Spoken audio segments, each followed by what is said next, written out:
Class 7th में, अब सारा ध्यान इधर रहेगा, क्लास 7th में हम लोग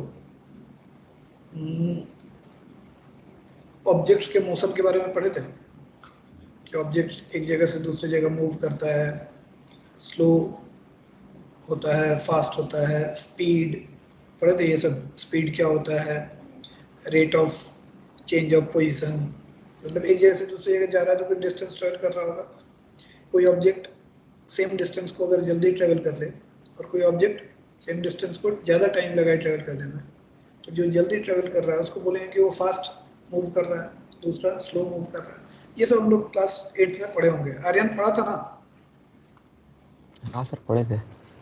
भूल नहीं ना गया है? अनीश कुछ नहीं याद सर याद है। तो अगर याद है तो फिर हम लोग अब इस पे कुछ आगे बढ़ते हैं, ठीक है? इससे आगे बढ़ते हैं और देखते हैं कि कोई भी ऑब्जेक्ट अगर कहीं पे रखा हुआ है, एक ये ऑब्जेक्ट एक ले लेते हैं हम लोग, ये रखा हुआ है अपने जगह पे, एक बॉल ले लेते हैं, ठीक? और इस बॉल को हम लोग प्यार से देखते रहे तो क्या लगता है, ये डर से भाग जाएगा? ये गुस्सा के देखें, प्यार से नहीं। कोई ऐसा कर सकता है इसको सिर्फ देख करके और अपनी जगह से हटा दे या अपने तरफ ले आए? नहीं। अभी जब ये ऑब्जेक्ट रुका हुआ है, मतलब इसके पोजीशन में कोई चेंज नहीं हो रहा है, तो इसको हम लोग बोलते हैं the object is at rest, ठीक है? लेकिन अगर किसी कारण से विथ टाइम, जैसे जैसे टाइम पास कर रहा है वैसे वैसे इस ऑब्जेक्ट का पोजीशन भी बदलने लगा।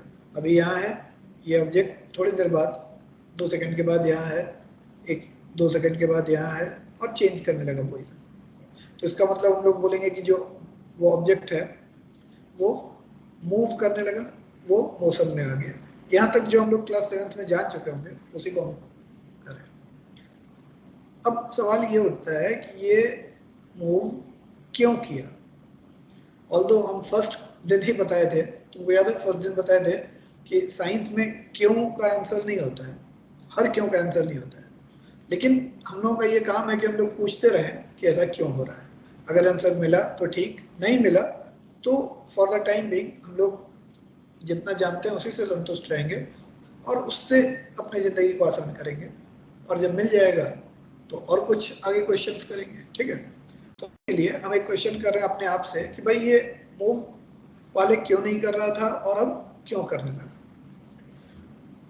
एनिमल्स को ये सब सोचने की जरूरत नहीं होती है, एनिमल्स को बस रिएक्ट करना होता है। कुछ हुआ, कोई चीज़ मूव किया, उसके तरफ आया तो वो हट गया, ठीक है? उससे दूर जा रहा है तो उसके पीछे पीछे दौड़ रहा है। देखे ही होंगे अगर घर में पेट है तो। हम लोगों के साथ क्या है, हम लोग रिएक्ट करने के साथ साथ क्वेश्चन भी करते हैं। तो हम लोग क्वेश्चन किए कि भाई ये मूव क्यों कर रहा है। ऑब्वियसली इसको सर इस कोई तो, पे क्योंकि अभी फोर्स लगाया गया है। हाँ अब आते हैं उस पर। ये तो हम लोग, चूंकि हम लोग जानते हैं इसलिए ना, लेकिन जब हम लोग ह्यूमन बीइंग जब इतना पढ़ा लिखा नहीं होगा, जब एक्सिसा नहीं रहा होगा, है ना, तब वो लोग कैसे सोचते होंगे, कैसे उनको तो नहीं पता था कि क्यों हो रहा है, तो सोचना शुरू किए कि what is the reason behind this. और हम चाहते हैं कि मेरा स्टूडेंट उसी तरीके से सोचे जैसे ह्यूमन बीइंग सोच सोच करके डेवलप हुआ है, सिर्फ हम लोग इन्फॉर्मेशन को कलेक्ट नहीं करें। तो पहला चीज तो है कि रेस्ट से ये मोशन में जो आया, ये क्यों आया,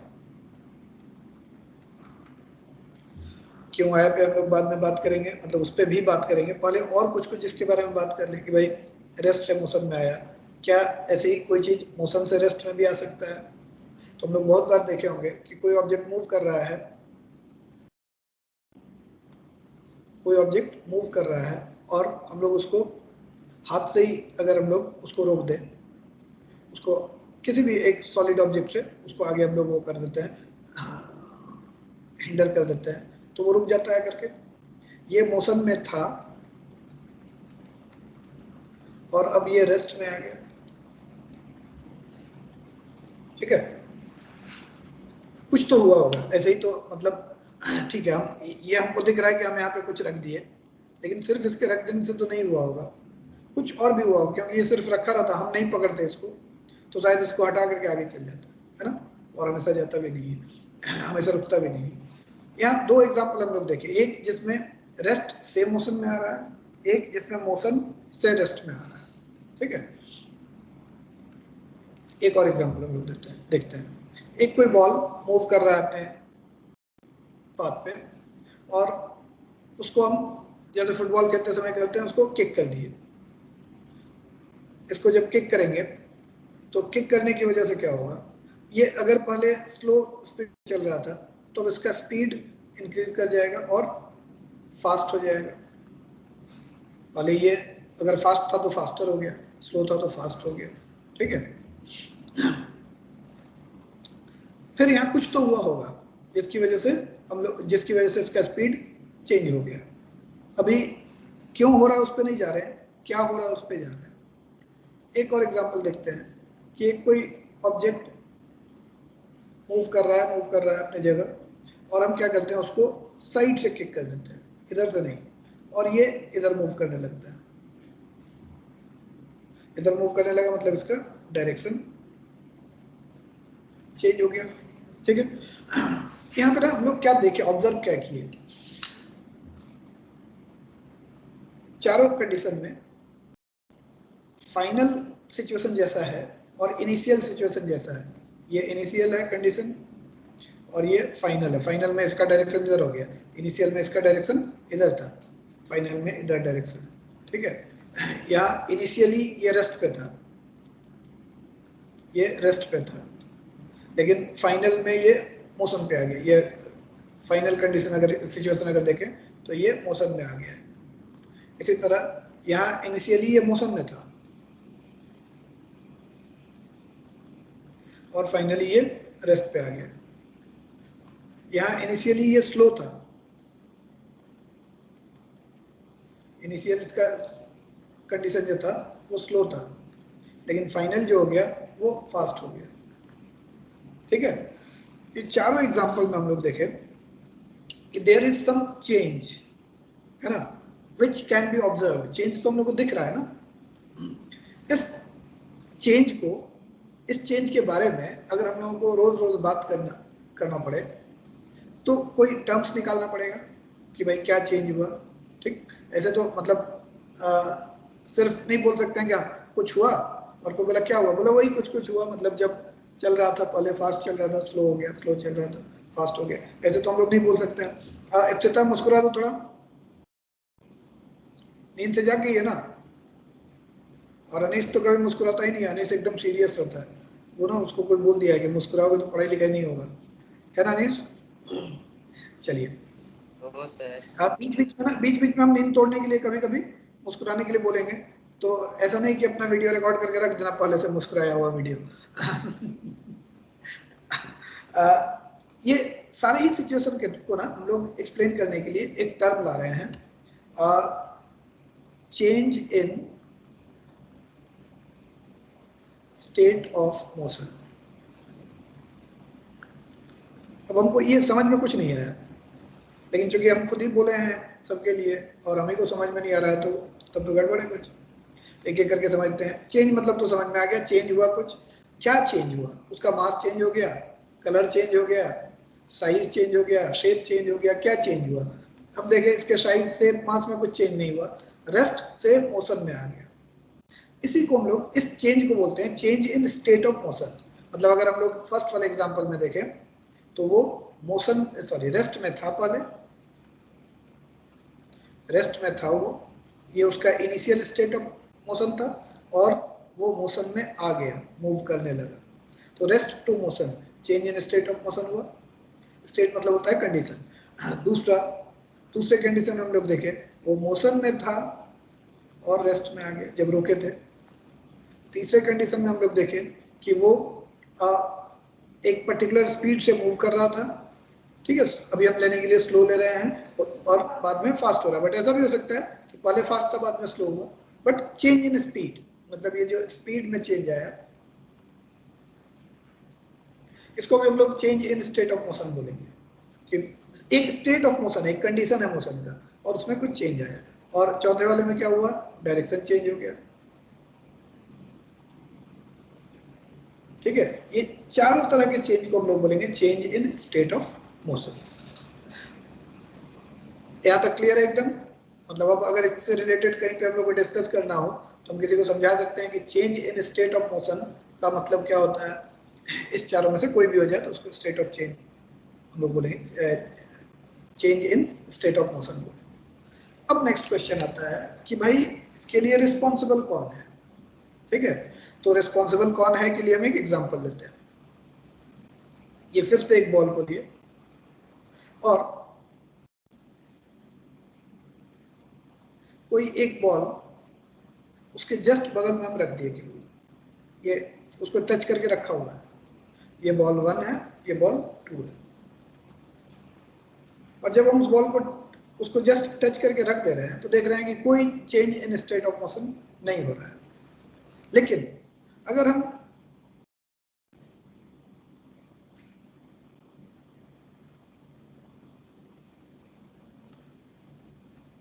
इसको अपने हाथ से या किसी बॉल के हेल्प से या किसी भी ऑब्जेक्ट के हेल्प से इसको हम लोग पुश करें तो देखते हैं ये मूव करता है, या पुल करें, किसी भी डायरेक्शन में पुल कर सकते थे, या लेफ्ट करें तो ये अपने जगह से मूव करेगा, मतलब स्टेट ऑफ मोशन चेंज होगा। पुश या पुल या लेफ्ट की वजह से उसका स्टेट ऑफ मोशन चेंज हो रहा है। अब चारों एग्जांपल में देखो, फर्स्ट वाले में भी वही हुआ, सेकंड में हम लोग रोके थे तो हम लोग पुश किए थे, थर्ड वाले में हम लोग क्या किए, किक किए फिर पुश किए थे, ठीक है, और चौथे वाले में हम लोग हिट किए तो उसका डायरेक्शन चेंज हो गया। ये चारों ही एग्जांपल था जिसमें हम लोग पुश कर रहे थे। कभी कभी पुल भी करते हैं, पुश कर रहे हैं या पुल कर रहे हैं, चीज तो एक ही है, ठीक है। दैट मीन्स अगर इमीडिएट कॉज एक छोटे बच्चे को अगर ऑब्जर्व करने के लिए बोले तो बोलेगा कि जो इमीडिएट कॉज इसके पीछे हमको दिख रहा है ना, पुश या पुल है, जिसकी वजह से ये change in state of motion आ रहा है। लेकिन प्रॉब्लम तब आएगा जब बिना पुश या पुल किए, मतलब हम पुश नहीं किए, हम पुल नहीं किए, लेकिन कोई और किया, हम इसी की जगह हम डायरेक्ट खुद ना करके एक रस्सी बांध दें, यहाँ से एक स्ट्रिंग को अटैच कर देते हैं इसमें और उस स्ट्रिंग को हम पुश करते हैं, ठीक है, इसको पुश कर रहे हैं, तब भी तो ये बॉल मूव करेगा, है ना। हम तो स्ट्रिंग पे पुश किए और फिर भी बॉल मूव किया, मतलब उस स्ट्रिंग के अलावा कोई और है जो कि इसको मूव करने के लिए मजबूर कर रहा है। मेरी वजह से अगर होता, अगर ये अहंकार होता मेरा कि हम मूव करा रहे हैं तो हम तो इसको स्ट्रिंग को मूव करा रहे हैं, बट स्ट्रिंग इसको मूव करा रहा है, जबकि स्ट्रिंग इसको मूव करा नहीं सकता, क्योंकि जब तक हम पुश नहीं कर रहे थे तब तक तो स्ट्रिंग था लेकिन मूव नहीं कर रहा था। ये समझ में आ रहा है जो बोल रहे हैं?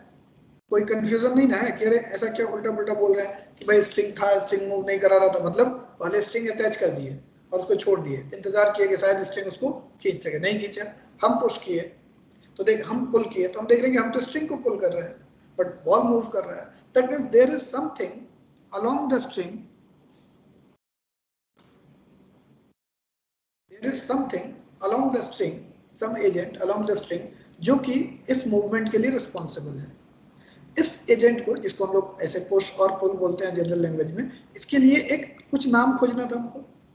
बच्चा पैदा होता तभी तो नाम सोचते हैं ना, पहले से ऐसा नहीं कि नाम सोच लिया और हुआ पैदा नहीं हुआ फिर भी उसका रजिस्ट्रेशन करवा लिया, ऐसा होगा नहीं ना। कोई भी चीज, कोई भी प्रोडक्ट बनता है उसके बाद ही तो उसका नेमिंग हम लोग करते हैं। तो भाई अब इसका हम लोग नेमिंग करें, द पुश और pull due to which is responsible for change in state of motion, इसको एक नाम दिया जाए। तो नाम हम लोग कुछ भी दे सकते थे, हम लोग नाम उसको राम दे सकते थे, है ना, मोहन दे सकते थे, नाम में क्या रखा हुआ है, कुछ भी दिया जा सकता है। नाम के लिए हम लोग रीजन थोड़ी ढूंढेंगे कि क्या क्यों ऐसा नाम दे रहे हैं। हाँ, ऐसा नाम नहीं दे देंगे जो बोल ही नहीं सके, है ना। तो वैसे ही एक उसको नाम दिया गया फोर्स। और फिजिक्स क्या करता है ना, इंग्लिश से बहुत चोरी करता है, केवल इंग्लिश से ही नहीं, हर लैंग्वेज से। फिजिक्स मैथ्स ये लोग क्या करता है ना, सारे लैंग्वेजेस से वर्ड चोरी करता है।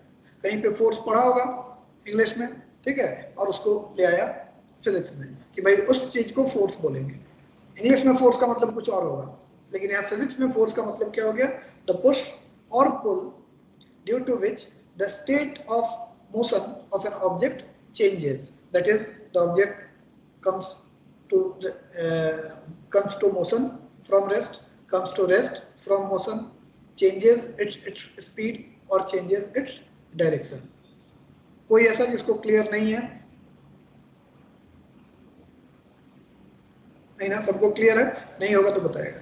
तो दैट अब हम लोग बोल सकते हैं कि फोर्स जो है वो क्या है भाई?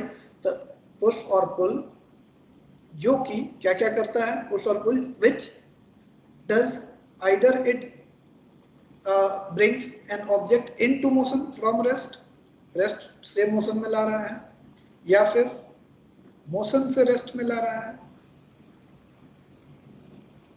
या फिर स्पीड चेंज कर रहा है, चेंज इन स्पीड कर रहा है, या फिर उसके डायरेक्शन को चेंज कर रहा है. अगर ये इसमें से कुछ भी कर रहा है तो उसको हम लोग बोलेंगे कि वो एक फोर्स है. अब सवाल उठता है कि फोर्स तो उस एजेंट को कर रहे हैं ना, रीजन को कर रहे हैं ना, the reason which is doing this, उसको फोर्स बोल रहे हैं.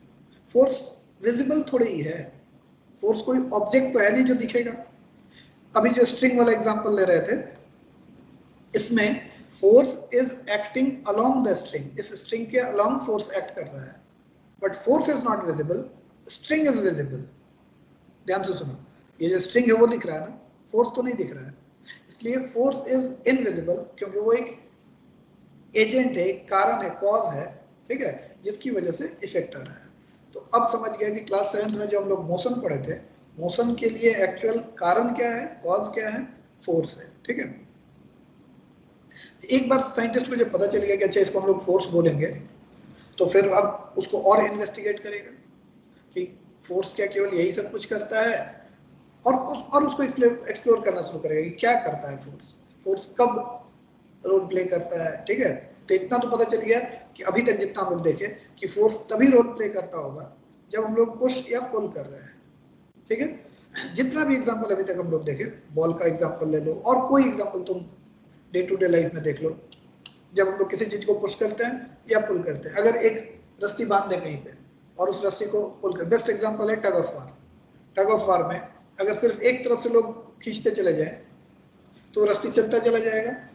जब दोनों तरफ से हम लोग खींचते हैं तो फिर वो रस्सी स्टाउट होता है, टाइट होता है ना, स्टाउट होता है, सीधा होता है.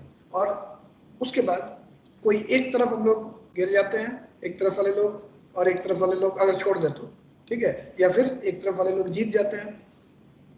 ऐसे ही एक एग्जांपल लेते हैं हम लोग, एक कोई बॉक्स लेते हैं, इस बॉक्स को हम इधर से पुश कर रहे हैं और मेरा एक दोस्त है वो इधर से पुश कर रहा है और वो हमसे तगड़ा है, एक दिन में 10 अंडा खाता है, हम 10 दिन में 1 अंडा खाते हैं. ठीक है. ऑब्वियसली हमसे लंबा चौड़ा है और हम पुश कर रहे हैं, वो भी पुश कर रहा है, बट हम पीछे की तरफ धकेले जा रहे हैं. और थोड़ी देर बाद पता चला कि ये जो बॉक्स है ना वो पहुंच गया यहाँ से इधर पहुंच गया, मतलब इनिशियली यहाँ पे था लेकिन अब पहुंच गया फाइनली यहाँ. हम लोग दोनों ही पुश किए और जो फोर्स का अभी तक हम लोग डेफिनेशन देखे उसके अकॉर्डिंगली हम लोग दोनों फोर्स अप्लाई किए ना. वो भी फोर्स अप्लाई कर रहा था, हम भी फोर्स अप्लाई कर रहे थे, वो भी फोर्स अप्लाई कर रहे थे. लेकिन इस ऑब्जेक्ट में मोशन किधर हुआ, इस डायरेक्शन में वो है ना. अब यहाँ से कंफ्यूजिंग होने लगा कि यार ये क्या हो गया, अगर फोर्स की वजह से मोशन हो रहा था तो दोनों तरफ मोशन होना चाहिए था. हम इधर फोर्स लगा रहे हैं, ये इधर फोर्स लगा रहा है, तो इस ऑब्जेक्ट को थोड़ा उधर मूव करना चाहिए था, थोड़ा इधर मूव करना चाहिए था. होने लगा गड़बड़. तो अभी तक हम लोग केवल फोर्स को एक कंडीशन में पहचाने हैं, एक सिचुएशन में पहचाने कि अच्छा जब हम लोग पुश या पुल करेंगे, जब हम लोग पुश या पुल करेंगे तो ऑब्जेक्ट के स्टेट ऑफ मोशन में चेंज आएगा, उस पुश या पुल को फोर्स कहेंगे. अब हम लोगों का रिक्वायरमेंट हो गया कि भाई इस फोर्स को और फर्दर हम लोग एक्सपेरिमेंटली देखें, स्टडी करें कि है क्या फोर्स. तो सबसे पहला ऑब्जर्वेशन हम लोग देखें कि ये जहां पे भी हम बोल रहे हैं कि वी आर अप्लाइंग फोर्स, सुन रही है नहीं, जहां पे भी हम लोग बोल रहे हैं कि वी आर अप्लाइंग फोर्स, वहां कम से कम 2 ऑब्जेक्ट का होना जरूरी है, एक जो पुश कर रहा है और एक जिसको पुश कर रहे हैं। ठीक है, हम बॉल को पुश किए थे, बिना बॉल के ऐसे ही पुश कर सकते हैं, कोई एक ऑब्जेक्ट होना चाहिए। अभी हम लोग इस बॉक्स को पुश किए, ठीक है, ऐसे ही बॉल को पुल किए होंगे, बॉल को किक किए होंगे। ठीक है, दैट मीन्स एक होगा जो कि फोर्स एक्सर्ट करेगा और दूसरा जिस पे एक्सर्ट करेंगे। लेकिन ये स्टेटमेंट भी पूरा सही नहीं है, मतलब ये ऑब्जर्वेशन पूरा सही नहीं है। कैसे, थोड़ा सा ध्यान दो। कोई एक लोहा का बड़ा सा बॉल ले लो, लोहा का, ठीक है, और उसको तुम हिट करो, पैर से उसको हिट करो, तो तुम्हारे पैर में दर्द होता है कि नहीं? होता है, बट हिट तो तुम किए, दर्द तो इसको होना चाहिए था। चलो इसको दर्द नहीं होगा क्योंकि ये लिविंग नहीं है, नॉन लिविंग है, बट तुमको दर्द क्यों किया? हिट तो तुम किए थे। ठीक है, दूसरा एग्जांपल लेते हैं। तुम खड़े हो, तुम्हारे ऊपर आकर के बॉल गिर गया, कहीं से बॉल आ रहा है और तुमको हिट किया, तब तुमको चोट लगती है कि नहीं? ठीक है, दैट मीन्स तुम्हारे पैर पे कोई फोर्स एक्सर्ट करे, तुम्हारे पैर पे कोई फोर्स एक्सर्ट करे तो you get hurt, but when you are exerting force then also you get hurt. समझ में आ रहा है? यहां से ना साइंटिस्ट लोगों को एक चीज समझ में आया कि अरे इसका मतलब when we are hitting, not only we are hitting or I am hitting, the ball is also hitting me। ठीक है, इसीलिए अगर हम लोग टग ऑफ वार वाला एग्जांपल फिर से लें तो टग ऑफ वार में हम ही केवल उसको खींच नहीं रहे हैं, वो भी हमको खींच रहा है, और अगर वो छोड़ दे तो गिर ही जाएंगे। हम जब किसी वाल को पुश कर रहे हैं, ये वाल है यहाँ पे, इस वाल को पुश करते हैं, तो हम केवल वाल को नहीं पुश कर रहे हैं, वाल भी मेरे पाम को पुश कर रहा है। ठीक है, that means for exerting force, for applying force, there must be two objects interacting with each other। अकेले तुम फोर्स लगा ही नहीं सकते हो। तो for force to play a role, force to come to existence, there must be an interaction between two objects, at least two objects। ये interaction होता क्या है? जब एक ऑब्जेक्ट दूसरे को और दूसरा ऑब्जेक्ट पहले पे, फर्स्ट ऑब्जेक्ट दूसरे पे और दूसरा ऑब्जेक्ट फर्स्ट पे अगर फोर्स एक्सर्ट करे तो हम लोग कहते हैं they are interacting with each other, and बिना इंटरैक्शन के फोर्स पॉसिबल नहीं है। ये क्लियर हुआ या कंफ्यूजिंग लग रहा है? आर्यन भाई? खास क्लियर है। नहीं, झूठ बोलता है तुम, सब कैसे क्लियर हो जाएगा? कुछ तो कंफ्यूजिंग रहना चाहिए ना। सर आगे हो इप्सिता? सकता है कोई कंफ्यूजिंग मिले, अभी नहीं है सर। नहीं, मिलेगा, कंफ्यूजिंग भी मिलेगा, उसको दूर भी करेंगे। इप्सिता को क्या नहीं समझ में आया?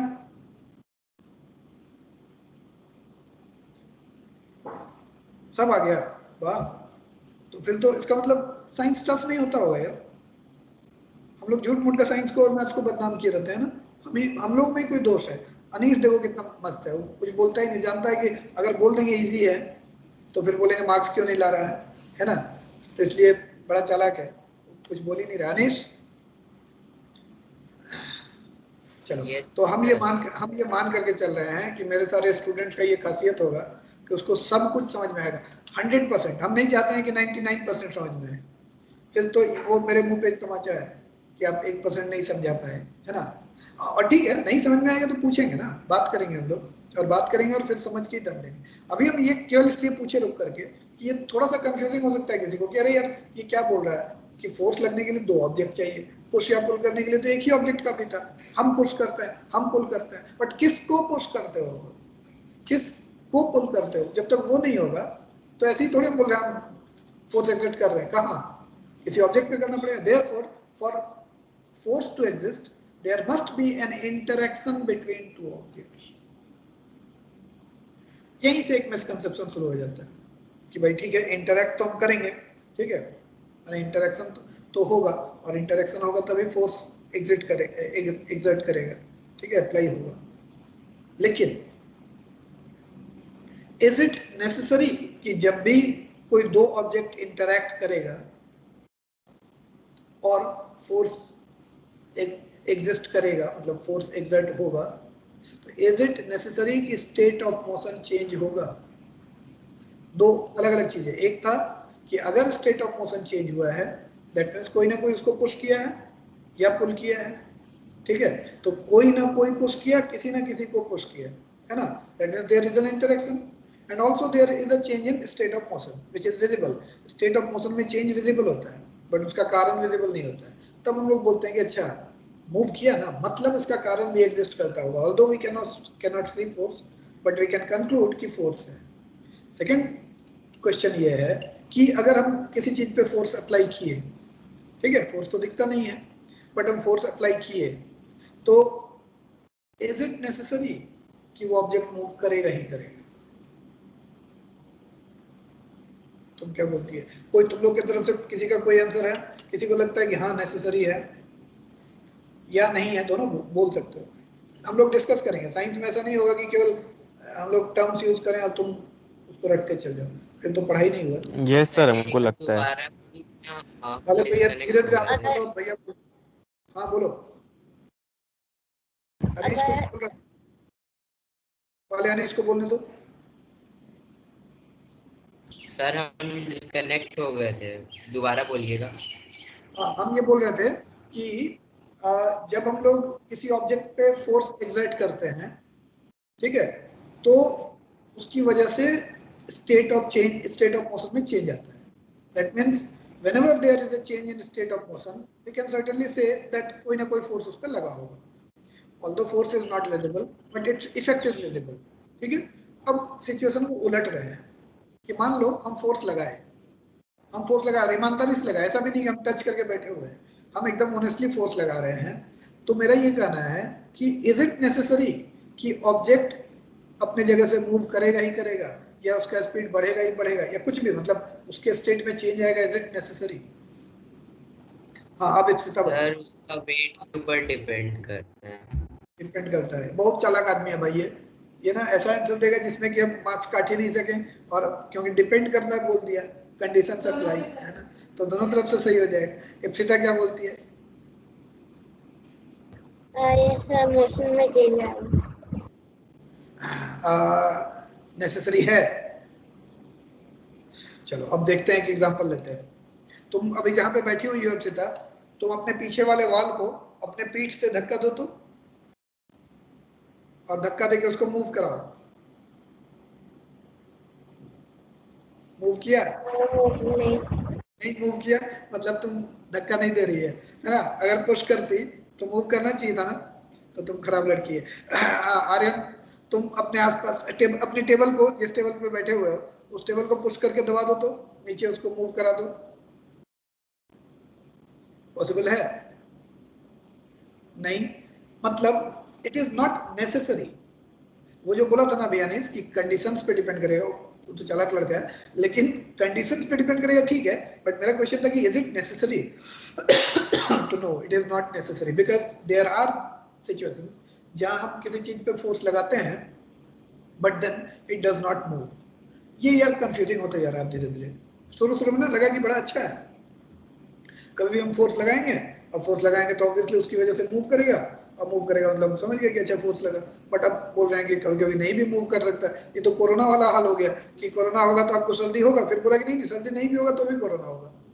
तो बोला कि क्या क्या क्या हो सकता है कोरोना से? बोला कुछ भी हो सकता है। क्या नहीं हो सकता वही बता दीजिए। तो बोला केवल हड्डी नहीं टूट सकता है। मतलब हड्डी टूटने के अलावा कुछ भी हो सकता है कोरोना में। वैसे ही हम लोग फोर्स में भी बात कर रहे हैं, है ना, कि कुछ भी हो सकता है। तो इस कंफ्यूजन को क्लियर करें हम लोग, ठीक है? अब फिर से वापस आते हैं, एक बॉल को लेते हैं और याद करो थोड़ी देर पहले हम लोग एक बॉक्स को दो तरफ से पुश किए थे, है ना? तो दो तरफ से जब पुश कर रहे हैं, वैसे इस बॉल को भी अगर हम दो तरफ से पुश करें या पुल करें, कुछ भी करें, तो नाउ सिंस अ पुश और pull is a force, that means there are two interactions and there are two forces acting on it. अब मोर देन वन फोर्स जब हो जाएगा तब how do they interact with each other? Forces एक दूसरे के साथ कैसे इंटरैक्ट करता है? तो अभी थोड़ी देर पहले जो एग्जांपल दिए थे, बॉक्स वाला एग्जांपल जो लिए थे हम लोग, उसमें देखे थे कि ये चूंकि हमसे ज्यादा, ये 10 अंडा खाने वाला है, याद है ना? और हम 10 दिन में 1 अंडा खाते हैं, 1 egg per 10 days, तो ऑब्वियसली मेरे पास ताकत कम है, इसके पास ताकत ज्यादा है, तो ये इधर मूव कर गया। That means the force being applied by this person is more than the force being exerted by me. तो यहां से एक नया चीज आया कि इसका मतलब forces can be compared, forces can be compared, force ज्यादा हो सकता है, फोर्स कम हो सकता है दूसरे से, ठीक है। तो फोर्सेस कैन बी कंपेयर्ड, ये ध्यान देना थोड़ा सा। और जब भी किसी चीज को कंपेयर कर सकते हैं, जब भी किसी चीज को कंपेयर कर सकते हैं तो फिर उसको मेजर भी कर सकते हैं। अरे वाह, ये तो मजेदार है। जैसे ही किसी चीज को कंपेयर कर सकते हैं तो उसको मेजर करना भी पॉसिबल है। क्यों? किसी एक के कंपैरिजन में बता देंगे कि कितना है। बात को समझो, जैसे हम लोग इमोशंस को कंपेयर नहीं कर सकते, बोल नहीं सकते कि हम ज्यादा दुखी हैं कि तुम ज्यादा दुखी हो, क्योंकि ज्यादा दुख का कोई कंपैरिजन नहीं है, इसलिए हम लोग इमोशंस को मेजर नहीं कर पाते। लेकिन हम लोग हाइट को मेजर कर पाते हैं। क्यों? क्योंकि हाइट को कंपेयर कर सकते हैं किसी एक मिलीमीटर से या सेंटीमीटर से, या एक कोई भी एक पेंसिल ही ले लिए, इस पेन को ले लिए, इस पेन से कंपेयर कर सकते हैं ना कि कितना टाइम से। तो फोर्स को अगर कंपेयर कर सकते हैं तो फोर्स को हम लोग मेजर भी कर सकते हैं। अब एक से अधिक फोर्स के इंटरेक्शन का मामला आ सकता है, ठीक है। मतलब अब उसको हम लोग स्टडी कर सकते हैं। तो कैसे स्टडी करेंगे भाई? सर जैसे हम लोग फोर्स को कंपेयर कर सकते हैं, तो सर उसका कोई यूनिट होगा ना? अभी उस पे आए कहाँ, अभी तो उसको निकालेंगे ना। देखो, तुम में और उस साइंटिस्ट में एक अंतर है, तुम पढ़ा लिखा है, और जो साइंटिस्ट पहली बार फोर्स पढ़ रहा था वो पढ़ा लिखा नहीं था। पढ़ा लिखा मतलब फोर्स के पॉइंट ऑफ व्यू से पढ़ा लिखा तो था ही, लेकिन उसको तो फोर्स का पता नहीं था ना, है ना। बात को समझो, हम लोग फोर्स के बारे में कुछ ना कुछ जान चुके हैं पहले। जैसे तुम्हारे दिमाग में भी आ रहा होगा कि फोर्स का ऐसा यूनिट है न्यूटन, ये हम लोग सुने होंगे कभी, है ना। नहीं सुने तो भी कोई बात नहीं है, हम लोग सुन लेंगे। तो धीरे धीरे अभी तक तो इतना ही खुश है हम कि अरे force can be measured, why? Because it can be compared. किसी भी चीज को मेजर करने के लिए पहले उसका कंपैरिजन पॉसिबल होना जरूरी है। तो अभी हम कंपेयर करना सीखें। अब इसके बाद देखेंगे कि whether forces can be added और नॉट, सब्ट्रैक्टेड और नॉट, ठीक है। तब हम क्या करते हैं, एक बॉल को पहले एक बॉल को बोल रहे हैं, उसी बॉक्स को वापस लाते हैं अपने जगह पे। उसका थोड़ा कलर अब चेंज हो गया है बॉक्स का। और इस बार वो दोस्त जो मेरा मूव पुश कर रहा था ना, उसके साथ हम भी पुश करने लगे। देखिए कि उसके अगेंस्ट पुश करके तो कोई फायदा नहीं है, उसके साथ पुश करने लगे और ये ज्यादा तेजी से आगे बढ़ने लगा। ध्यान दो, पहले ये कम स्पीड से जा रहा था लेकिन अब ज्यादा तेजी से जाने लगा, है ना। तो इसका मतलब इफेक्ट जो है वो बदल गया। इफेक्ट बदल गया मतलब ऑब्वियसली उसके रीजन में कोई चेंज आया होगा, एकदम लॉजिकल है ये। इफेक्ट में अगर चेंज आया है मतलब उसके कारण में चेंज आया होगा, कॉज में चेंज आया होगा। और कॉज को ही हम बोले थे फोर्स। मतलब जब दो लोग एक तरफ से फोर्स एक्सर्ट किए तो फोर्स बढ़ गया क्योंकि इफेक्ट बढ़ गया। That means forces can also be added. अब नया कंक्लूजन पे आए हम लोग कि forces can be added, force can be compared, forces can be added.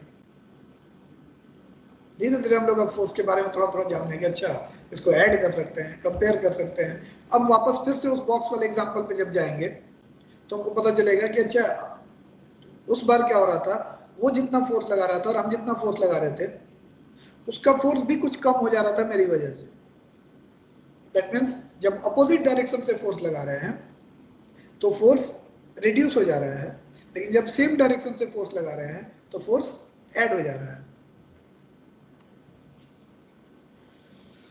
मिला जुला करके अभी तक के डिस्कशन से जो हमको समझ में आया या जो हम लोगों को समझ में आया कि पुश या पुल की वजह से स्टेट ऑफ मोशन चेंज करता है। ऑल्दो नॉट ऑलवेज क्योंकि नेसेसरी नहीं है, ये हम लोग देख चुके हैं। तो नॉट ऑलवेज वाले को अलग से हम लोग स्टडी करेंगे। बट जहाँ भी चेंज हो रहा है वहाँ फिर हम लोग देख रहे हैं कि अगर एक से अधिक फोर्स अगर किसी चीज़ पे लग रहा है तो फोर्स को हम कंपेयर कर सकते हैं, फोर्सेस को ऐड कर सकते हैं, फोर्सेस को सब्ट्रैक्ट कर सकते हैं। और जैसे ही ये देख रहे हैं कि जब हम इस डायरेक्शन से फोर्स लगा रहे हैं तो ये इधर मूव कर रहा है, लेकिन जब हम इधर से पुश किए थे तो ये इधर मूव कर रहा था। दैट मीन्स जो आउटकम जो है वो, दैट इज जिसको रिजल्ट बोलेंगे, रिजल्ट जो है that depends on the direction of application of force, direction of application, हाँ कि ना? इसका मतलब फोर्स को एक्सप्रेस करने के लिए या फोर्स किधर है, कितना है, कैसा है, ये बताने के लिए हमको उसका डायरेक्शन भी बताना पड़ेगा। नहीं तो कोई बोला कि अच्छा जानते हो बहुत जोर से धक्का दिए, अब किधर धक्का दिए यही नहीं पता चला, अब वो घर से बाहर निकाल रहा था कि घर के अंदर घुसा रहा था ये नहीं पता चलेगा, है ना? तो डायरेक्शन भी इंपॉर्टेंट है। धीरे धीरे हम लोग फोर्स के बारे में बहुत चीज जान रहे हैं कि अच्छा फोर्स को कंपेयर कर सकते हैं, उसको अब मेजर कर सकते हैं, और मेजर कर सकते हैं तो नेचुरली उसका कुछ ना कुछ मैग्नीट्यूड होगा। आगे बढ़ने से पहले एक सिंपल सा चीज बता दे, तुम लोग ये टर्म सुने हो कभी, फिजिकल क्वांटिटी? ये 2 मिनट के लिए हम लोग यस सर। सुने तो हम लोग सब होंगे, लेकिन इसका मतलब नहीं जानते हैं कोई। हम जो पूछ रहे हैं उसका आंसर देना। एफेक्शन फिजिकल क्वांटिटी है कि नहीं? एफेक्शन फिजिकल क्वांटिटी है कि नहीं? लव फिजिकल क्वांटिटी है कि नहीं? हेट्रेड फिजिकल क्वांटिटी है कि नहीं? ऑनेस्टी फिजिकल क्वांटिटी है कि नहीं? बताओ। नहीं सर। नहीं है। वेट फिजिकल क्वांटिटी है कि नहीं? टाइम फिजिकल क्वांटिटी है कि नहीं? ये दोनों है और यस सर। वेट है और वाह, मतलब पता तुम लोगों को सब रहता है लेकिन बताते नहीं हो, है ना? चालाक है सब। लेकिन क्यों यार, मतलब ये क्या कि ये दोनों फिजिकल क्वांटिटी है और ये नहीं है? तो जब ठीक से देखोगे ना तो देखोगे कि ये सारा जो है they can not be measured, मतलब can not be compared. Can not be compared मतलब कैन नॉट बी मेजर्ड। और इसको हम लोग मेजर कर सकते हैं किसी के कंपैरिजन में। किसी के कंपैरिजन में हम लोग मेजर हमेशा कंपैरिजन में होता है, ठीक है? तो इसलिए हम लोग ये सब पढ़ते भी नहीं है फिजिक्स। हम लोग वेट पढ़ेंगे, टाइम पढ़ेंगे। अभी हम लोग चूंकि नया क्वांटिटी आया है, अभी तक फिजिकल क्वांटिटी नहीं बोल रहे, नया एक टर्म आया है फोर्स, तो हमको देखना पड़ेगा कि फोर्स फिजिकल क्वांटिटी है कि नहीं है। तो if it can be measured it is a physical quantity, if it can not be measured it is not a physical quantity. तो फोर्स को मेजर करने के लिए हम लोग, उस फोर्स तो दिखता नहीं है तो फोर्स को मेजर कहां से करोगे? नहीं कर सकते हैं, है ना? तो लेकिन फोर्स का आउटकम तो दिखता है, फोर्स का रिजल्ट तो दिखता है। तो फोर्स का रिजल्ट अगर दिखता है उसको मेजर कर लेंगे और बता देंगे कि उसकी वजह से, माने फोर्स की वजह से हुआ है, तो अगर रिजल्ट डबल हो गया तो फोर्स भी डबल हो गया होगा, है ना? तो अगर एक बॉल को हम लोग हिट किए और वो मान लो किसी एक स्पीड से चलना शुरू किया, मूव करना शुरू किया और मोशन में आ गया वो, और उसी बॉल को एक मेरा दोस्त हिट किया और उस बॉल का स्पीड डबल हो गया, मतलब वो यहाँ तक पहुंच गया 1 सेकंड में, ये 1 सेकंड में आ गया, ये 1 सेकंड में यहाँ तक चला गया, ये भी मोशन में आया लेकिन ये फास्ट है और ये कंपैरेटिवली स्लो है क्योंकि यहीं तक पहुंचा है। बताओ कौन ज्यादा फोर्स अप्लाई किया होगा, ए या बी? दोनों बॉल एक ही आइडेंटिकल बॉल है, हम पुश किए तो वो स्लो मूव किए, 1 सेकंड में यहाँ तक गया, ये पुश किया तो 1 सेकंड में यहाँ तक चला गया। कौन ज्यादा फोर्स अप्लाई किया होगा? कॉमन एक्सपीरियंस हम लोग का क्या बोलता है? ऑब्वियसली बी, ठीक है? दैट मीन्स ऑल्दो फोर्स तो नहीं दिखा हमको, लेकिन फोर्स की वजह से जो इम्पैक्ट हुआ वो दिख गया, है ना? तो उसके हेल्प से हम लोग मेजर करेंगे, अभी नहीं करेंगे, बाद में कभी करेंगे, लेकिन मेजर तो कर सकते हैं ना। अब इसको अगर हम लोग मेजर कर ले, change in state of motion को अगर किसी तरह मेजर कर ले तो फोर्स को भी मेजर कर लेंगे। But at the same time मेरा एक तीसरा दोस्त है, वो इधर से फोर्स लगाया और वो इधर मूव किया, जिस स्पीड से ये गया है, जिस स्पीड से ये मूव किया है उसी स्पीड से ये भी मूव किया है। तो हम बोले अच्छा इसका मतलब कि मेरा दोनों दोस्त बी और सी इक्वल फोर्स अप्लाई किया है, इक्वल फोर्स अप्लाई किया। लेकिन मेरे टीचर आके हमको डांट दी, बोले कि हाँ इक्वल फोर्स अप्लाई किया, इसका इधर मूव कर रहा है, इसका इधर मूव कर रहा है, how can the two forces be equal? Why? Because force के लिए डायरेक्शन भी इंपॉर्टेंट है ना? किस डायरेक्शन में फोर्स लगा रहे हैं ये भी तो इंपॉर्टेंट है। तो फोर्स को मेजर करने के लिए इसलिए हम लोगों को 2 चीज का जरूरत पड़ेगा, एक कितना और दूसरा किधर। एक कितना, कितना को हम लोग बोलेंगे मैग्नीट्यूड, हाउ मच को बोलेंगे मैग्नीट्यूड, ध्यान से सुनना, उसको क्या बोलेंगे मैग्नीट्यूड, और किधर को बोलेंगे direction. That means for a force to be expressed completely we need two things, one the magnitude of the force, जो अभी मेजर नहीं किए हैं बट एटलीस्ट जान गए हैं कि इट कैन बी मेजर्ड, और दूसरा डायरेक्शन, जिस डायरेक्शन में इंपैक्ट हो रहा है उधर, ठीक है। और कोई भी ऐसा फिजिकल क्वांटिटी, अब ये फिजिकल क्वांटिटी है because it can be measured, और कोई भी physical quantity which needs both magnitude as well as direction, उसको हम लोग एक स्पेशल नाम देते हैं, उस तरह के फिजिकल क्वांटिटी को एक स्पेशल नाम देते हैं वेक्टर।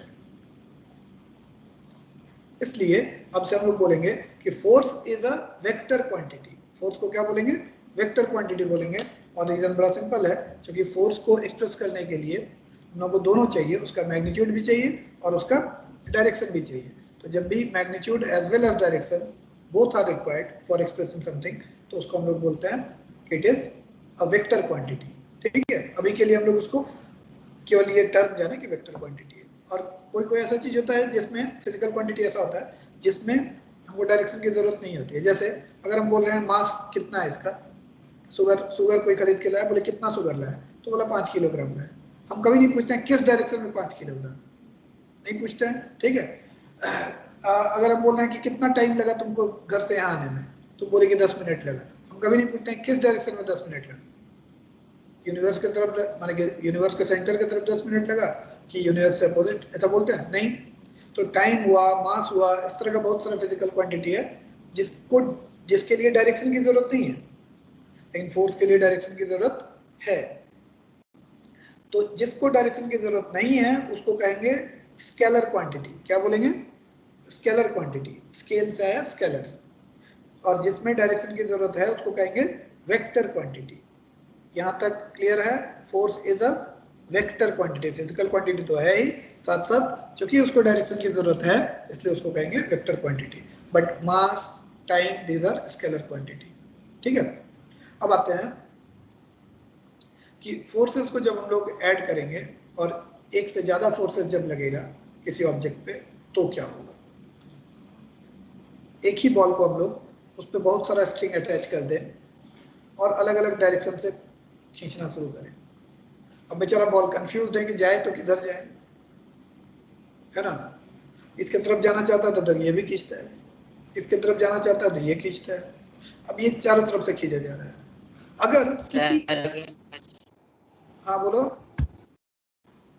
सर, अगर मजबूत नहीं हुआ तो फट जाएगा, और अगर मजबूत हुआ तो वहीं पर रह जाएगा, और अगर किसी एक का ज्यादा फोर्स है तो फिर उस तरफ चला जाएगा। हम लोग का कॉमन ऑब्जर्वेशन है कि मान लो ये सबसे ताकतवर है और इधर फोर्स लगा दिया गया, माने ये ज्यादा फोर्स लगा दिया गया, ठीक है, और ये 3 लोग मिल करके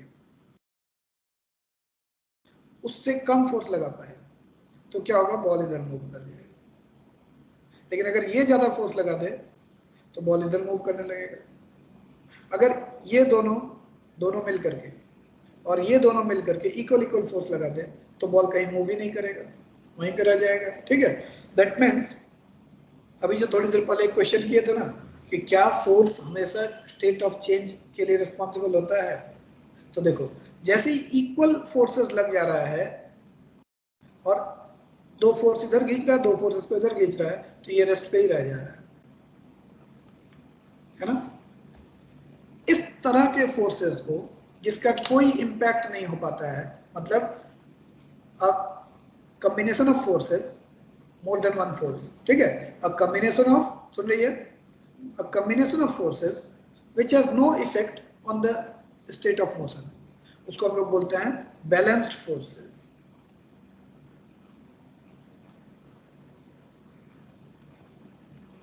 जब भी किसी एक ऑब्जेक्ट पे एक से ज्यादा फोर्स लगेगा और सबका इंपैक्ट अगर 0 हुआ, निल हुआ, कुछ नहीं हुआ, तो उसको कहेंगे बैलेंस्ड फोर्स, बैलेंस्ड फोर्सेस, ठीक है। तो suppose there are 2 forces F1 and F2 and if they are acting in opposite direction, एक इधर लग रहा है एक इधर लग रहा है, डायरेक्शन तो दोनों का अलग अलग है और दोनों का मान लो मैग्नीट्यूड सेम है, तो फिर there will be no impact. तो अगर दोनों का मैग्नीट्यूड सेम है एंड मैग्नीट्यूड मतलब ये दे दिए तो मैग्नीट्यूड हो गया, एंड डायरेक्शन अपोजिट है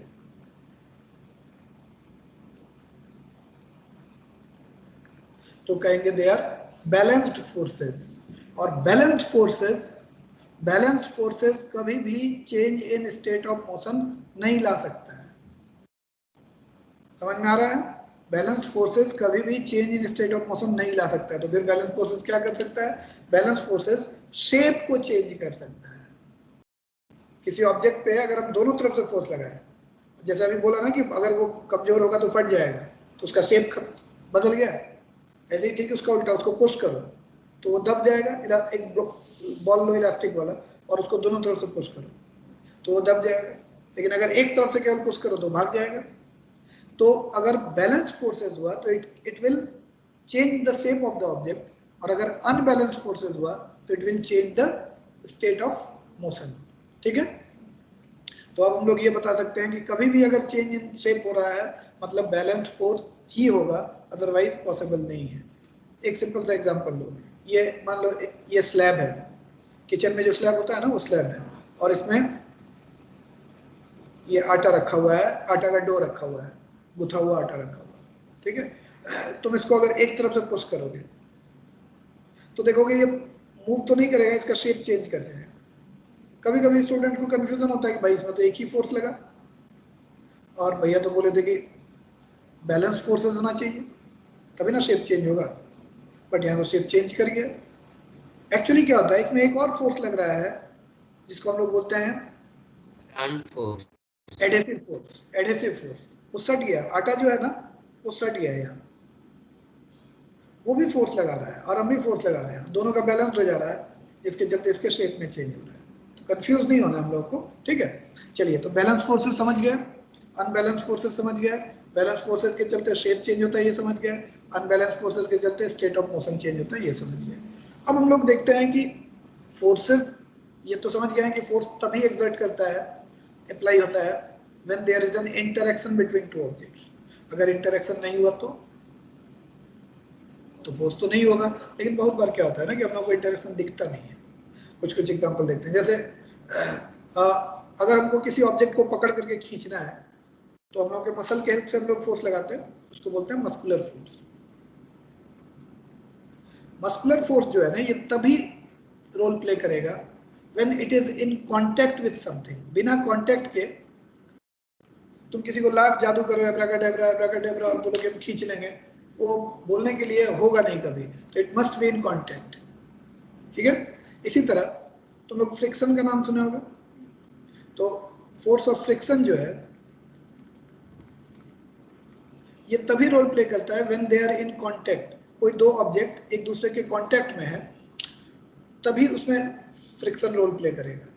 बिना कांटेक्ट के अगर मूव कर रहा है तो फ्रिक्शन नहीं हो सकता है। फ्रिक्शन जानते हो या नहीं जानते हो? थोड़ा मोड़ा आइडिया है ना? ठीक है, और डिटेल्स में हम लोग यस है, थोड़ा थोड़ा। हाँ, और डिटेल्स में अभी नहीं पढ़ रहे हैं, वो हम लोग टॉपिक है, चैप्टर ही है, अभी केवल उस फोर्स को हम लोग देख रहे हैं। तो फोर्स ऑफ फ्रिक्शन तभी एक्ट करेगा ना जब दो ऑब्जेक्ट है और दोनों कांटेक्ट में एक दूसरे के। इसको इधर मूव कराएंगे तो फोर्स ऑफ फ्रिक्शन इधर रहेगा, लेकिन they must be in contact. लेकिन एक एग्जांपल लेते हैं, एक मैग्नेट रखते हैं और एक मैग्नेटिक मटेरियल रखते हैं, लोहा रखते हैं। मैग्नेट को लोहा के पास ले जाते हैं, टच करने की जरूरत होती है, उससे पहले ही खींच लेता है। तो जो मैग्नेटिक फोर्स है, मैग्नेटिक फोर्स जो है उसको कांटेक्ट की जरूरत ही नहीं है। तो इस तरह के फोर्स को हम लोग बोलेंगे नॉन कांटेक्ट फोर्स इसको, और इस तरह के फोर्सेस को बोलेंगे कांटेक्ट फोर्स। कोई भी वैसा force which comes into existence only when two objects are in physical contact with each other, उस तरह के फोर्सेस को बोलेंगे कांटेक्ट फोर्स, जैसे मस्कुलर फोर्स और फ्रिक्शनल फोर्स। लेकिन magnetic force is an example of non contact force. ठीक है, एक और एग्जांपल देते हैं, ये तो समझ में तो आ रहा है ना। एक और एग्जांपल देते हैं, किसी भी चीज को तुम छोड़ दो तो किधर जाता है, ऊपर की तरफ जाता है कि अर्थ की तरफ जाता है? नॉर्मली अगर भारी चीज हो तो अर्थ की तरफ ही जाएगा, मतलब अर्थ उसको अपनी तरफ पुश किया ना, सॉरी पुल किया ना, हम तो पुश नहीं किए, कोई और उसको पुल किया। तो earth always attracts objects with a force which is called gravitational force. क्या कहते हैं उसको? Gravitational force. ग्रेविटेशनल फोर्स के लिए उसको एक दूसरे के कांटेक्ट में आने की जरूरत नहीं है. तो gravitational force is an example of non contact force.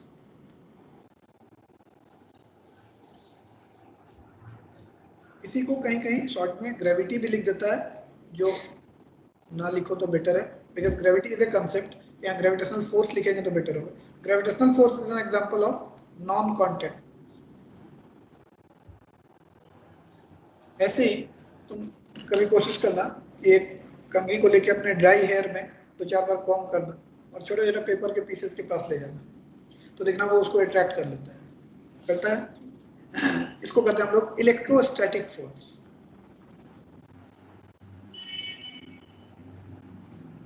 इसको भी कांटेक्ट की जरूरत नहीं.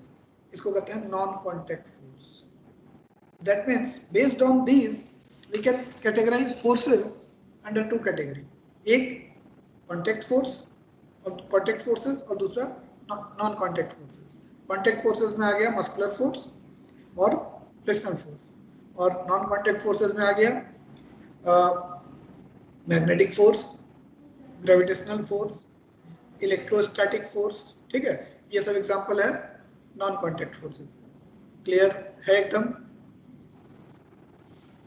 सर हाँ बोलो. सर वो आपने बोला था ना कि फोर्स होता है क्योंकि इंटरेक्शन होता है, तो सर नॉन कांटेक्ट फोर्सेस में तो इंटरेक्शन नहीं होता है, तब फिर कैसे हो जाता है? कि जबकि नॉन कांटेक्ट फोर्स में हम लोग को ऐसा लग रहा होगा कि इंटरेक्शन नहीं है. देयर इज एन इंटरेक्शन, केवल वो फिजिकली एक दूसरे के साथ कांटेक्ट में नहीं है. That means interaction can also be without being in physical contact. जैसे हम लोग इंटरेक्ट कर रहे हैं, हम तुमसे इंटरेक्ट कर रहे हैं, इसको भी इंटरेक्शन बोलेंगे, लेकिन हम लोग एक दूसरे के कांटेक्ट में नहीं है. कांटेक्ट मतलब फिजिकल कांटेक्ट में नहीं है.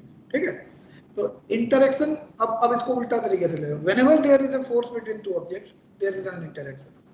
तो since magnetic force also exist but they do not require to be in physical contact, तो वहां भी एक इंटरेक्शन है, और non contact interaction, contactless interaction. ठीक है, कोरोना के टाइम पे इसे बहुत काम देगा, है ना, कांटेक्ट लेस इंटरेक्शन. yes. तो अब हम लोग समझ सकते हैं कि इसका मतलब, अब समराइज कर रहे हैं पूरे को, कि किसी भी फोर्स को अगर हम लोग एक्सप्रेस करना चाहें तो किसी ऑब्जेक्ट पे जब फोर्स अप्लाई करते हैं तो किस पॉइंट पे फोर्स अप्लाई कर रहे हैं वो इम्पोर्टेंट होता है. क्योंकि अगर इस पॉइंट पे ना करके यहाँ अप्लाई करेंगे तो उस पर इम्पैक्ट अलग आएगा. एक बोतल रख लो, बोतल को ऊपर से धक्का दो तो अलग तरीके से गिरेगा, नीचे से पुश करो तो अलग तरीके से जाएगा. तो एक तो इम्पोर्टेंट है point of application of force, point of application. और दूसरा चीज इंपॉर्टेंट है direction of application, that is line of application. इसको हम लोग बोलेंगे लाइन ऑफ एप्लीकेशन या डायरेक्शन ऑफ एप्लीकेशन. तो point of application of force और line of application of force मिल करके बताता है कि फोर्स का इम्पैक्ट कैसा होगा, किधर होगा. ठीक है, इसके बाद आए हम लोग कि फोर्स का कितना तरह का फोर्स होगा. तो 2 तरह का फोर्स होगा, कांटेक्ट फोर्स और non contact force. Contact force में मस्कुलर फोर्स और frictional force. Non contact force में इलेक्ट्रोस्टैटिक फोर्स, मैग्नेटिक फोर्स और ग्रेविटेशनल फोर्स. फिर हम लोग देखें कि forces can be compared, and if 2 forces are acting in the same direction they can be added, but if they are acting in opposite direction the net force is the difference between their magnitude, and the direction will always be in the direction of the larger force. अगर एक object पे 2 तरफ से force लगा रहे हैं, इधर से भी फोर्स लगा और इधर से भी फोर्स लगा, और मान लो ये लार्ज है, ये लार्जर फोर्स है, ज्यादा फोर्स है, तो ये ऑब्जेक्ट मूव करेगा इस डायरेक्शन. लेकिन इफेक्टिव फोर्स कितना होगा, F1 माइनस F2. तो they can be subtracted, they can be added. तीसरा चीज देखें कि if there is no effect, if more than 2 forces are more than one forces are acting on an object and there is no change in state of motion, तो उसको हम लोग बोलते हैं balance forces. And balance forces always cause change in shape. Always नहीं, may cause change in shape, क्योंकि बहुत rigid होगा तब तो नहीं होगा. और unbalanced force causes change in state of motion, वो ऑलवेज होगा. unbalanced force always cause change in state of motion. Balanced forces may cause change in shape, because बहुत rigid हुआ तो change in shape नहीं होगा. ये भी clear हो गया है ना. अब आते हैं हम लोग कि फोर्स को मेजर, अभी ये हम लोग को अभी मेजर करना पढ़ना नहीं है, तो हम लोग नेक्स्ट क्लास में सीखेंगे, मतलब 9th में सीखेंगे. जस्ट एक थोड़ा सा वो इंट्रोड्यूस कर दे रहे हैं. फोर्स को मेजर करें कैसे. फोर्स को मेजर करने के लिए देखा गया कि अगर किसी भी ऑब्जेक्ट पे, ये हम लोगों को याद करने की जरूरत नहीं है, ठीक है, लेकिन किसी भी ऑब्जेक्ट पे अगर हम फोर्स लगाते हैं तो उस पर इम्पैक्ट क्या होता है, उसका स्टेट ऑफ मोशन चेंज होता है, मतलब उसका स्पीड भी इंक्रीज होगा, ठीक है, स्पीड चेंज होगा. तो अगर फोर्स, अगर वो पहले से चल रहा था किसी स्पीड से और कांस्टेंट स्पीड से चल रहा था, इनिशियली मान लो वो कांस्टेंट स्पीड से चल रहा है और उस पर फोर्स लगा दिए, तो स्पीड चेंज होगा. इस स्पीड चेंज को हम लोग मेजर करेंगे कि भाई 1 सेकंड में कितना स्पीड चेंज हुआ, 1 सेकंड में कितना स्पीड चेंज हुआ, कितना बढ़ा. तो change in speed per unit time, change in speed per unit time को हम लोग मेजर कर लेंगे, उसको हम लोग बोलते हैं एक्सेलरेशन. ये नहीं रखना है अभी, ठीक है, ये हम एक्स्ट्रा बता रहे हैं जस्ट कि एक आइडिया हो. अगर हम एक्सेलरेशन पता कर लिए कितना है, तो फिर हम बता सकते हैं कि फोर्स कितना है. तो नेक्स्ट ईयर हम लोग एक फॉर्मूला पढ़ेंगे इसके लिए, उसको डिराइव भी करेंगे और हम ही तुम लोगों को बताएंगे अभी कि कहाँ से आया, कैसे आया. बट अभी के लिए केवल ये जान लें कि फोर्स इक्वल टू जितना ऑब्जेक्ट का मास होगा और जितना एक्सेलरेशन प्रोड्यूस हो रहा है, उस दोनों को मल्टीप्लाई कर देंगे, तो जो वैल्यू आएगा उतना हो जाएगा वैल्यू फोर्स का. अब है कि ये तो मैग्नीट्यूड हो गया, लेकिन उसका यूनिट कुछ लेना पड़ेगा ना, किलोग्राम मास, कुछ लेना पड़ेगा, मीटर, किलोग्राम. तो फोर्स का जो ऐसा यूनिट लिया गया वो लिया गया न्यूटन. फोर्स का ऐसा यूनिट क्या है, न्यूटन. ध्यान से सुनो, फोर्स का ऐसा यूनिट है न्यूटन. देखो यहाँ स्मॉल n से लिखे हैं, तुम लोग लिखते तो अभी ऐसे लिखता, अब ऐसे लिख दोगे और न्यूटन की वाइफ कंफ्यूज हो जाएगी, मेरे वाले न्यूटन है, हो जाएगी ना. जब भी किसी साइंटिस्ट के नाम से कोई यूनिट होता है, जब भी किसी साइंटिस्ट के नाम से कोई यूनिट होता है, सुनती क्यों नहीं है, जब भी किसी साइंटिस्ट के नाम से कोई यूनिट होता है ना, तो उस यूनिट को जब पूरा लिखते हैं तो स्मॉल लेटर से स्टार्ट करते हैं. ये साइंटिस्ट का नाम हो गया, ये यूनिट का नाम हो गया. लेकिन जब सिंबल देते हैं तो कैपिटल देते हैं, ठीक है. तो फोर्स को मेजर करने का बहुत सारा यूनिट है, उसमें ऐसा यूनिट है न्यूटन. एक और यूनिट है जिसको हम लोग सीजीएस यूनिट बोलते हैं, सेंटीमीटर ग्राम सेकंड में मेजर किया जाता है, उसको हम लोग कहते हैं डाइन. डायन नहीं, डाइन, ठीक है. और 1 न्यूटन में कितना डाइन होता है, 10⁵ dyne. 1 newton equal to 10⁵ dyne होता है. कुछ भी ऐसा है जो समझ में आया?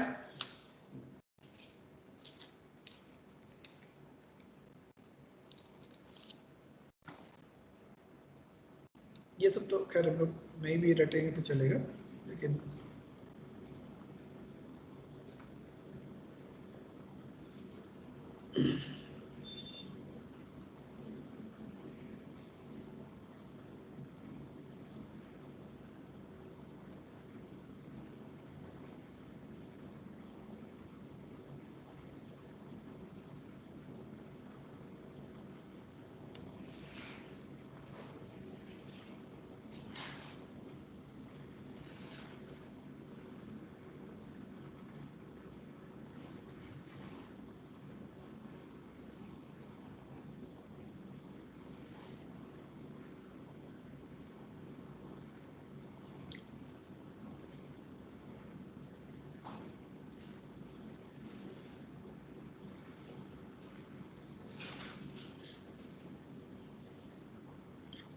चलिए अब केवल हम लोग